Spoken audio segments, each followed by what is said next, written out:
The Royals dodged a bullet this afternoon and probably feel like a weight has come off their shoulders, but can they carry it into a big-time series? We'll dive into it next on Locked On Royals.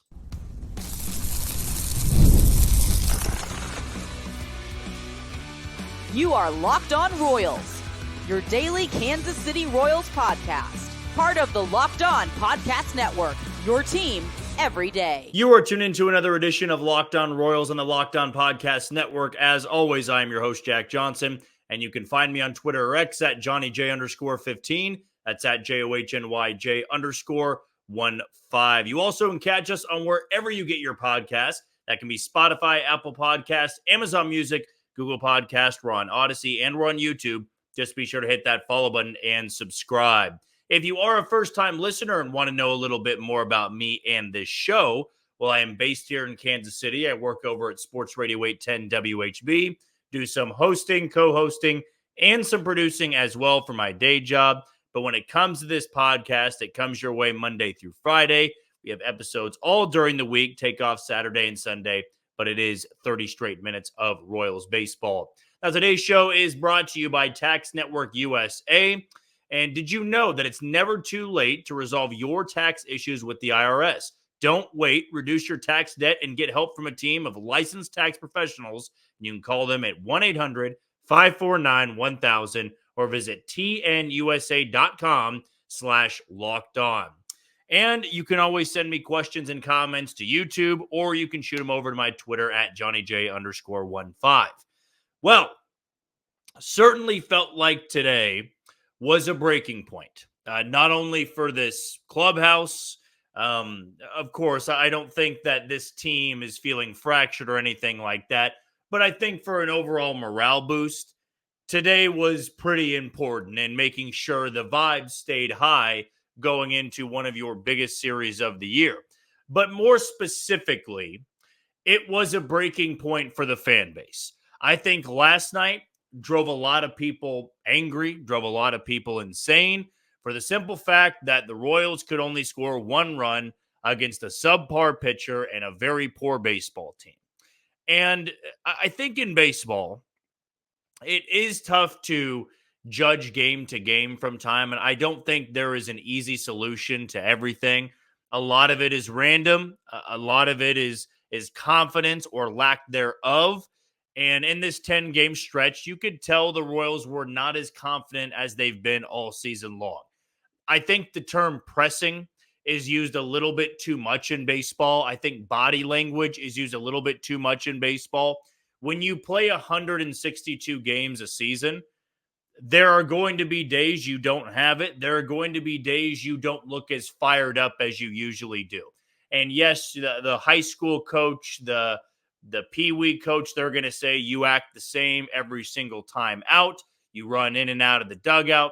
Look, I'm not trying to devalue the importance of showing effort, or at least look like you're showing effort. But to me, at the big league level, not running out a ground ball in June doesn't really sit incorrectly with me. I think that's the best way to put it.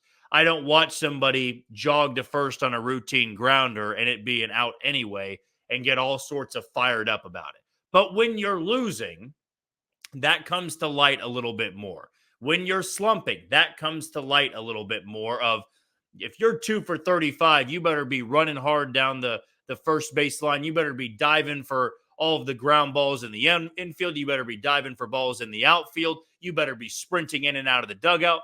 And while I do agree body language is important, a high school baseball season is not as long as a major league baseball season. A college baseball season doesn't come close to a major league baseball season. It's not to say that you mail it in. It's not to say that you shouldn't try. But I know that over the course of a long season, there are just going to be moments where you're not burning it down the line or you're not diving for a ball every single time.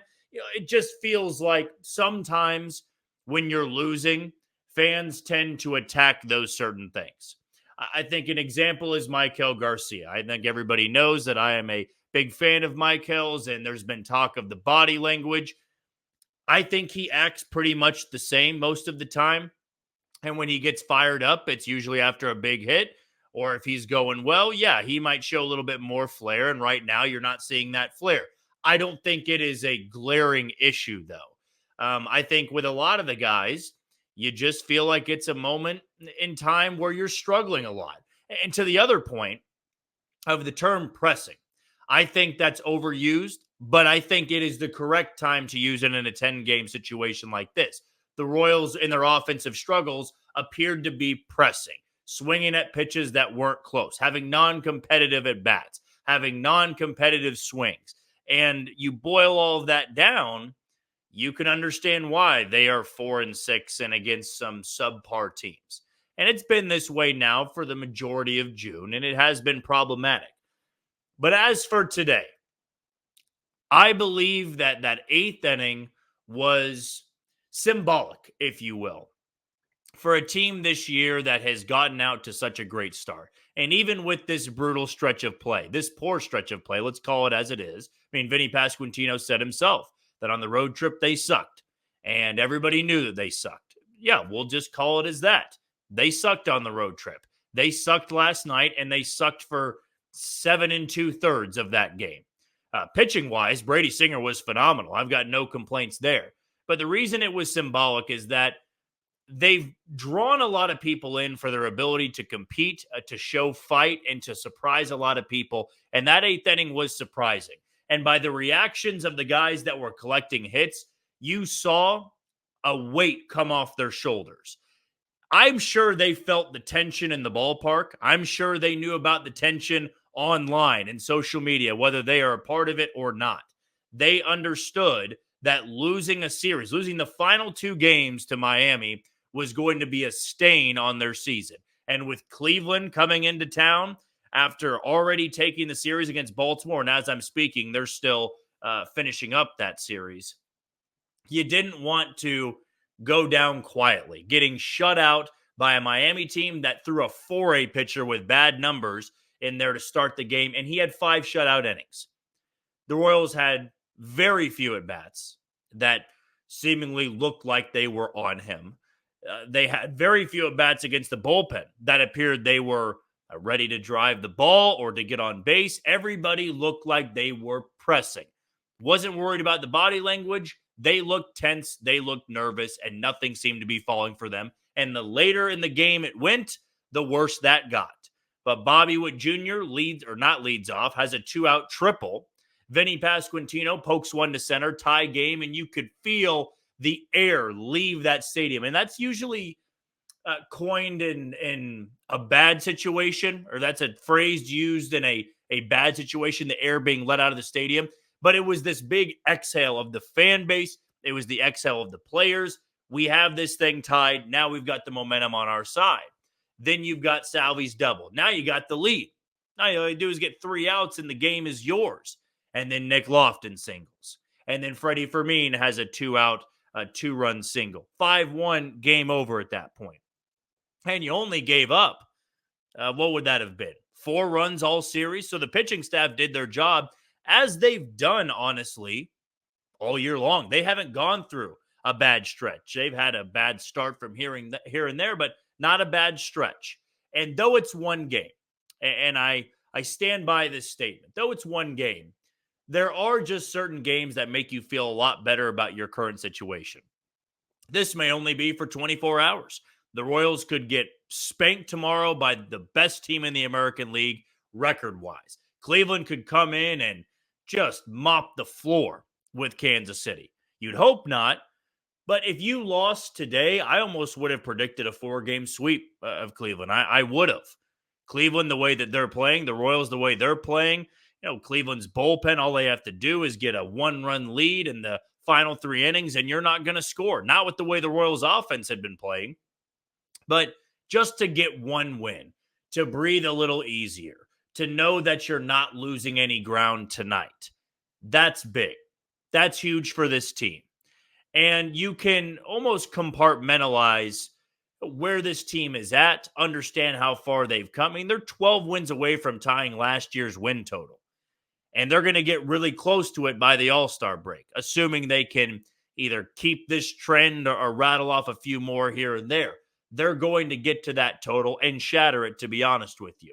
If you didn't think that they were going to struggle at some point, I guess you just might have been falling for the start of the year, being 15 games over 500.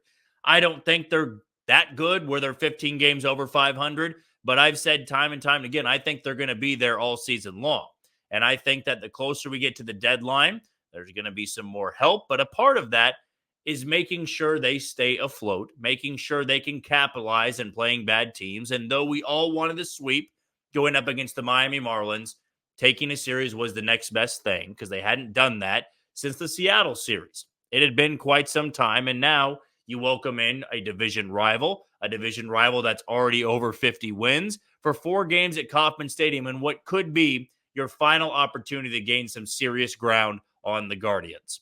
All right, we're going to take our first break of the show. When we come back, we're over the halfway point of the season, kind of going off that compartmentalizing where they are, how far they come. Let's continue that talk next on Locked On Royals. You are tuned into Locked On Royals on the Locked On Podcast Network. I'm your host, Jack Johnson, and you can find me on Twitter or X at JohnnyJ_15.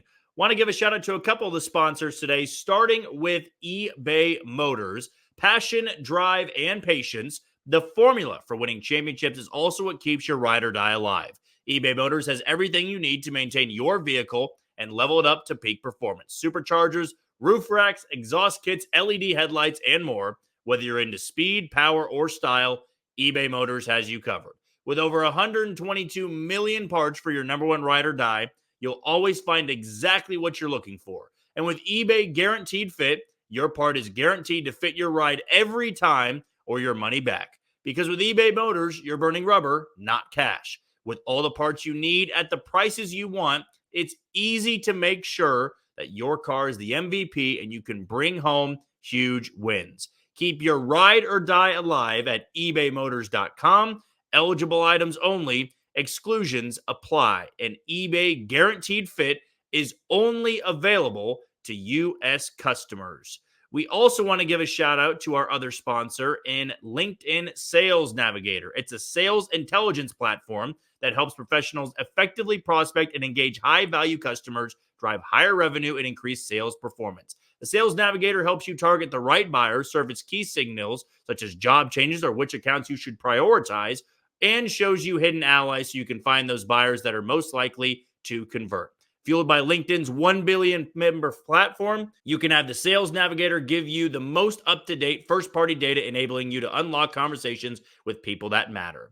Right now, you can try LinkedIn Sales Navigator and get a 60-day free trial at linkedin.com/lockedon. That is linkedin.com/lockedon for a 60-day free trial. Let LinkedIn Sales Navigator help you sell like a superstar today. Just go to linkedin.com/lockedon and get started with LinkedIn Sales Navigator. Well, this was a little bit late, and this wasn't really the segment I had in mind for today's show, but I do believe since yesterday was an earlier episode, this would be a good time to dive into where this team is at after 82 games. So they sit here at 44-38. If you would have said that at the beginning of the year, back in February, that at the 82 game mark, the Royals would have a record of 6 games over 500, they would be hovering right around a playoff spot. I think you would take that in a heartbeat. I think everybody would take that in a heartbeat. But you do have to factor in, with the knowledge we have, this Royals team has gone 10-19 since their 34-19 start. After an 8-game winning streak that was snapped in Tampa Bay, they have not been the same ball club. They played a brutal stretch of games, and then when that brutal stretch ended, they had some soft opponents and still couldn't turn things around. And a win against Miami today, a series win to open up the week, to open up the homestand, it's not going to showcase that everything is fine, everything is fixed, because this team is going to have to prove to everybody out there that last year's record and the lack of experience they have of playing meaningful baseball in the second half just doesn't apply to this team. That's what they're going to have to show. And again, I think that every fan is entitled to their own opinion. You can be a fan however you want to. If you want to believe a collapse is currently happening and it's only going to get worse, be my guest. If you're optimistic and you still think this team has a 8-game winning streak, 9-game winning streak in them, well, then you can think that way as well. You could be somebody that believes there's hope for a division, or you could believe this team is going to finish fourth in the Central, only above the Chicago White Sox. There's a couple different ways that I think a fan can evaluate this team. And as I said, I'm not going to tell a fan to be optimistic or to be negative. I'm just here to report on what happened, to give my thoughts, my takeaway, because I'm a fan as well of this team and I enjoy watching this team. Are they frustrating at times? Absolutely. Do they make weird decisions and unpopular decisions at times? Absolutely. But what I'm fascinated to see to close out this year is a lot of these guys who have either had slow starts or hot starts, the player they become in the second half. I think a good example here to dive into this, because it was a hot topic last night. Seth Lugo gets pulled from the game at 87 pitches. It's 1-0. The Royals go to Carlos Hernandez for the 7th inning, and he blows the game. And all the talk afterward is, I can't believe the Royals would not send Seth Lugo back out there. I can't believe they'd go to Carlos Hernandez. And maybe you're somebody listening and going, man, Jack always seems to defend the Royals coaches and Matt Contreras' decisions. And I feel like I do lean on the excuse side a little bit, but I also try to provide clarity that I'm not going to be it doesn't matter what he does, I'll defend him to the ends of the earth. And I'm also not going to be the guy that attacks a move without having much to back it up. In the Lugo situation, which factors into this second half part, Seth Lugo's at 110 innings right now. He will have 3 more starts before the All-Star break, assuming he stays healthy, he doesn't miss any time. He'll have 20 starts at the All-Star break. Assuming, let's say for this hypothetical, he has 6 innings in all 3 of them. He will have thrown 128 innings in the first half. If he throws 6 innings in these next 3, that's what he'll get to. So 128 innings would be less than 20 innings off his career high. His 220 inning pace would shatter that. And we do expect at some point a little bit of steam to show and a wheel or two to pop off in the second half. And that's what I believe last night played a factor. That's what I believe plays a factor with Cole Reagans. That's what I believe plays a factor with a lot of these guys who haven't had a second half push before. You do not throw all of your cards on the table for a game in June. I've stood by the fact that the bullpen is the issue, and I feel they're going to fix the bullpen, or at least try to. But it was funny last night to me that Seth Lugo gets pulled. Yes, the Royals blow the game, but we are 1 week removed from the Royals sticking with Seth Lugo against the bottom of Oakland's order, and then Oakland ties the game. And the conversation is, I can't believe they would leave Seth Lugo in the game. You go back to Cleveland when he had a 5-0 lead, and then he leaves with a blown situation. Not a blown save because he was the starter. But the talk then was, I can't believe they would leave Seth Lugo in. It's all hindsight 2020. The fact of the matter is the offense hasn't been good enough in this stretch, and the bullpen can't protect a 1-run lead, and asking the bullpen to protect a 1-run lead is just playing with fire. So all the talk of, I can't believe they'd send Seth Lugo out there, well, you have to keep in your mind that the second half is still very important. And even though this has been a rough stretch for the Royals, you have to make sure your 2 aces of the rotation don't run out of gas in the second half, because those games in August and September are going to be more important if you're still in there. You get to August and September, and the Royals have another situation like that, and Seth Lugo hasn't shown that he's running out of gas, then yeah, they'll probably stick with him. But again, you hope they add to the bullpen where that doesn't become an issue. A lot of these factors are going to be new to this team. A lot of these factors are going to be new to the coaching staff of how you handle players who have not been in a playoff push before. The new guys have. Seth Lugo has been in a playoff push before. Michael Wacha's been in a playoff push before. Will Smith's been in a playoff push before. Nick Anderson's been on a team that's gone to the playoffs and made a push. Hunter Renfroe has been on one of those teams. Bobby Witt Jr. has not. Maikel Garcia has not. Vinny has not. Salvador Perez has.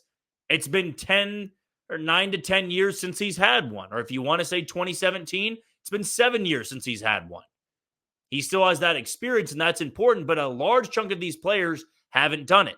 You're going to have to manage them differently. You're going to have to manage through those ups and downs, and maybe the Royals make it, maybe they don't. But that was kind of my point to last night, not completely protecting the decision. I wouldn't have gone with Carlos Hernandez, but I kind of went over the options of Stratton had thrown twice in the last 3 days. Schreiber threw last night. Nick Anderson had thrown the day before, or 2 days before that, and I think 2 out of 3. Angel Serpa got lit up his last time out. Will Smith was being saved for the 8th inning. Like, there are moves that aren't just throwing darts on the board. There was a reason they went with Carlos Hernandez. He had an inning and 2/3 scoreless in Texas last time out. They felt against the bottom of the order. His high-powered stuff could provide an advantage. It didn't, but the hindsight's always 20/20. And for the first time in a long time, this team's going to have to manage with the mindset of, we got to make sure they can make it through to the end of the season. Seth Lugo threw 146 innings last year. He's going to shatter that if he stays healthy. But you have to make sure on nights where it's 105 degrees, it feels like, you're not letting him throw 110 pitches, right? It's different. He threw 112 against Los Angeles because he only threw, 77 to 80 pitches against Milwaukee. So those things are all going to be talked about from start to start. But you got to be careful with it. Michael Wacha being pulled early, 5 innings against Texas. When a guy's coming off the injured list, you don't run him into the ground in the first start back. The important part is the offense has to get better, certainly for the second half, and the bullpen has to get a hell of a lot better for the second half. Okay, before our final segment, I want to give a shout out to Locked On Sports Today. Brings you can't miss analysis and the biggest stories without all the screaming. Locked On Sports Today also has opinions, news, streaming 24/7 on YouTube or the free Amazon Fire TV channels app. Part of the Locked On Podcast Network, your team every day. When we come back, let's quickly preview this upcoming series against the Cleveland Guardians. That's coming up on Locked On Royals. You are tuned into Locked On Royals on the Locked On Podcast Network. I'm your host, Jack Johnson, and you can find me on Twitter or X at JohnnyJ_15. That's at JOHNYJ_15. Want to tell you about our final sponsors, and we're going to kick it off with Tax Network USA. Here on Locked On Royals, we pride ourselves on getting you the latest news for your team, whether it's the offseason, the draft, spring training, or the playoffs. It's going to be year-round. You know what else is year-round? Collection season. Just because tax season is over doesn't mean the IRS will stop coming after you for unfiled taxes. The IRS can garnish your wages, levy your bank accounts, and even seize your property. Don't let the IRS target you. Let the licensed professionals and tax experts at Tax Network USA go to bat for you. With over 14 years of experience and an A-plus rating by the Better Business Bureau, Tax Network USA has saved their clients over $1 billion in tax debt. Whether you owe taxes, have complicated matters that require tax planning, or finally hit that parlay this season and need help correctly filing, call 1-800-549-1000 or visit tnusa.com/lockedon. And you can see that link in the episode description below. Also want to let you know about PrizePicks. And with PrizePicks, you can now win up to 100 times, your money on PrizePicks with as little as 4 correct picks. You can turn $10 into $1,000. And if you're looking for promotions, PrizePicks has got you covered. For every week, you can have lowering select player stat projections on Tuesdays to helping your lineup hit or getting your entry fees back if you have a losing lineup on Fridays. And with the NBA Finals now over, the hoops action doesn't stop on PrizePicks. Women's basketball is still heating up with stars like Caitlin Clark and Angel Reese looking to make names for themselves alongside greats like Brianna Stewart and Asia Wilson. You can win up to 100 times your cash with watching them all ball out. PrizePicks is also available in more than 30 states across the country. So download the PrizePicks app today and use code LOCKEDONMLB for a first deposit match of up to $100. That's Locked On MLB on PrizePicks for a deposit match of up to $100. Pick more, pick less. It is that easy.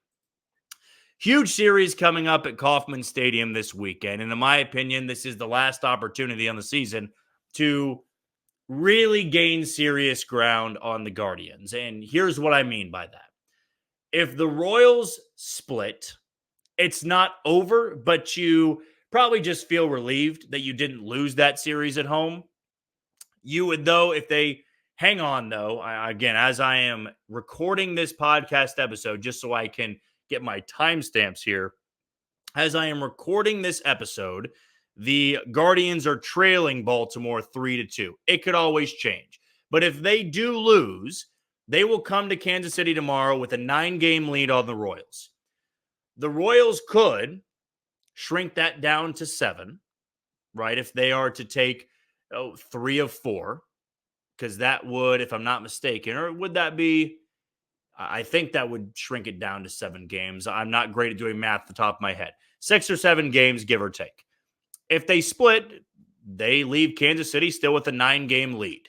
If they sweep Cleveland, feels unlikely, that's now down to 5. Still a pretty healthy lead for Cleveland, but now you can start seeing the sweat on the back of the neck of Cleveland.